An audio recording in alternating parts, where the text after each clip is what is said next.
Kang the Conqueror, issue number 4.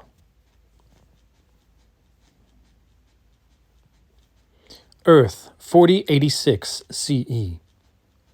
Ravonna? How a traveler knows the name of mine is a mystery for time's sweet keeping.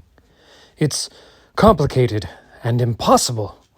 Then a wait for answers will only see us fall prey to the arbalest's reavings summoned by your skyfall. Tell me you have a safe house. A what? Safe. Somewhere safe. The sky burns with cancer's glow. The air scalds. The soil rots from beneath. And the traveler seeks safety, wearing little more than bathing rags. You'll kill nothing with those soft hands of yours. I don't need my hands to kill, Ravonna. Now, let's find me some new clothes. It was a barbaric land, savage with the remains of a once great world, well past the wen of my own birth, now decayed into madness. It was thrilling, all war and violence, a language we both spoke well. I'd thought she was an illusion, or a trick of my own mind, tachyon poisoning, but she was not. It was Ravonna. 6,000 years from when I'd lost her, I found her once again. And once I knew that, I stopped questioning how, and began to build the life of adventure I'd always dreamed of. Here, at the end of the world. It was under red skies, the night before we laid siege to the Arbalest war camp. As we ate the meat of post-nuclear mega-beasts, that Ravonna told me the stories of her people, of the world before, fools wielding miracles, remembered by none, and of the world to come, consumed by the inevitability of decay. I asked what she remembered of her childhood, what memories she had before our meeting. I remember a crater, she said. No parents lived ever who could birth Ravonna. The sky threw me down, and the fearful ground would not consume something as sharp as me. The world is a shadow, none stand that cannot cast their own. Only conquest. Wow. Your face, amazed. Your heart beats loudly. This butchery causes you to feel this way? No. No, not the killing. You're the wow. I loved you at the dawn of civilization. I love you at the end. Nathaniel, you come from a past sky, from a time when this world was green and soft and living, and of all the faces, the first you saw was mine. You think that is an ending, but it is only a moment. In this moment we have killed Arbalest, the tyrant beast, but another shall rise, and he too in turn will be killed. We may be killed. If there is to be any worth in this world, to live in this moment will never be enough. Ravonna, please understand me. Everyone else alive, they are footnotes. We can be all that matters. No more reaving, pain, any of it. We needn't toil toward an impossible end. We can leave all of this. We can live gloriously. Ravonna, what are you... You understand our technology in ways we can't imagine. Your view of history's shadow stretches beyond horizons, and all that power you used to claim me as you claimed this woman you loved. Except that she is not me, and I am not yours. I belong to myself. And the moment we've made shall be our last. Never love. As if it were a choice. Fine.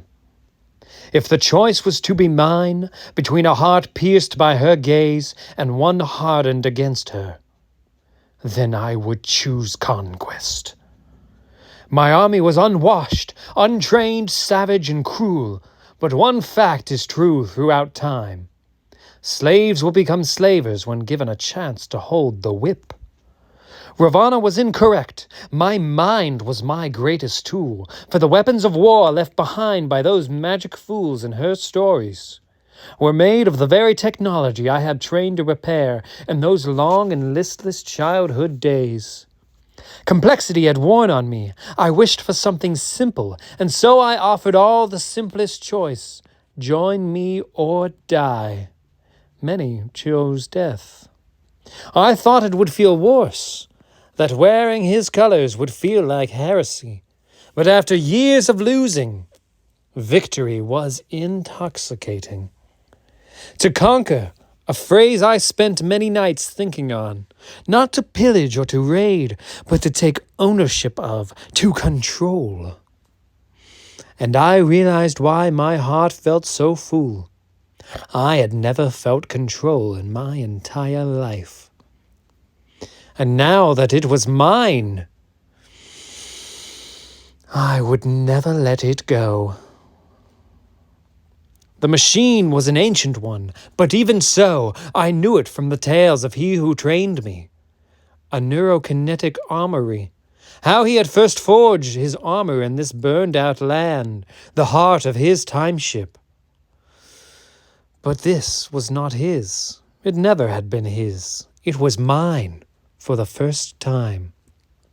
I belonged to myself. Kang. Kang. Kang! Kang! Kang!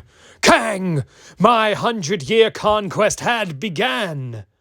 What had once seemed so distant, so esoteric, so impossibly vast, was now within reach. I needed only wait and watch the 40th century fall before me. But I was not a man of patience. And with my time ship reforged, all of reality awaited my rule. Should I have sat surrounded by the ghosts of lost loves, pondering how I might learn from them? Or indulge my glory across the fabric of space-time? To Nathaniel it may have been a quandary. To Kang it was no choice at all. I ground the kings of the past to dust, Arthur most of all. His cries were not those of a hero, but of a child who thought destiny could not be swayed against him. The Cosmosian monarchs believed themselves safe in their quantum dimension. I showed them the error of their ways, then blessed their endless cities by reforging them as factories for my time-spanning war machine. At the end of time, I met a man who claimed to have once been Kang. He had Nathaniel's weakness, but none of Kang's resolve. He was a sick old man kept alive by alien magic. No true challenge. In all of time and space, this refrain repeated again and again. No true challenge, only conquest, but never glory. And so I returned to the end of my beginning, 99 years after I had departed, a time and place where my name rang through every heart and mind that lived, where my very visage was synonymous with godhood. There I strode forth to finish my first conquest. My horde had spent a century taking every corner of the desolate world, but had been thwarted by the actions of a single realm, one holdout to my planetary rule. I came to do what the fool Alexander could not, in the hope it would make me feel something, anything. Bow, mad conqueror, for you address the last free ruler on earth. But in the shadow of that great castle, and not for the last time, it was Kang who was the fool. Bow before Princess Ravonna of the final kingdom. It was her again. You. It's been a century, you should be dead. Not yet, tyrant. You speak as if you do not know me, Ravonna. A different face, but those same eyes. Because I do not. The same soul. My liege Kang, shall we open fire with the nega batteries? No. Begone, Baltag. Call off the attack. It was her. Never love. The one he'd lost, and now, somehow, the one I'd found. I knew this story all too well. Kang had told it many times when he was far too drunk. The woman who hated him, dead at a traitor's hand before he'd won her love. I had been molded to fix his mistakes. And so, for the first time since the dawn of time, I did as I was told. It was for this purpose I constructed the Omni-Viewer, to see all of time that I might unravel the puzzle of Ravonna. The rabble demanded yet more conquest. Savages. They could not understand the cosmic significance of this paradox. A girl in ancient Egypt looks at me with eyes of fire. A warrior woman in the rubble looks at me with eyes of ice. They are the same eyes, again and again, always fleeting. They are the only thing in all of time and space that I desire. And so I resolve to win her love, not through conquest, but through its opposite. I free her kingdom of my grip, despite the objections of my generals. The ice begins to thaw. The traitor Baltag is brought into the open before he can kill her. I stand with heroes. I become a hero. And she sees me for who I am. I prepare to end Baltag as Kang never had. But for a moment I stay my hand. For I have fallen in love. And it has not conquered me. It is my mercy she has grown to love. I win. And time laughs. Perhaps 'tis just as well, my lord. I knew those words. Perhaps 'twas never meant to be. I'd heard them before. Come, child. A villain could not gain her love, and a hero could not save her life. The cage was Kang, and in trying to escape it, I had forged its bars myself. And so it was then that I devised a new escape, my love, one the old man could never have accomplished, one that I know I already will. He spent the next 50 years mourning you, trying to bring you his Ravonna back. But I have seen your face in the distant past, and I have seen your face only 100 years ago, and I see you here now. Never love. It is the only way you will be conquered. I have already seen the ripples in the waters of time, but I remained so ignorant as to the impact that caused them. But I know now, for what else could it be? I am the impact, and I shall shatter time for you.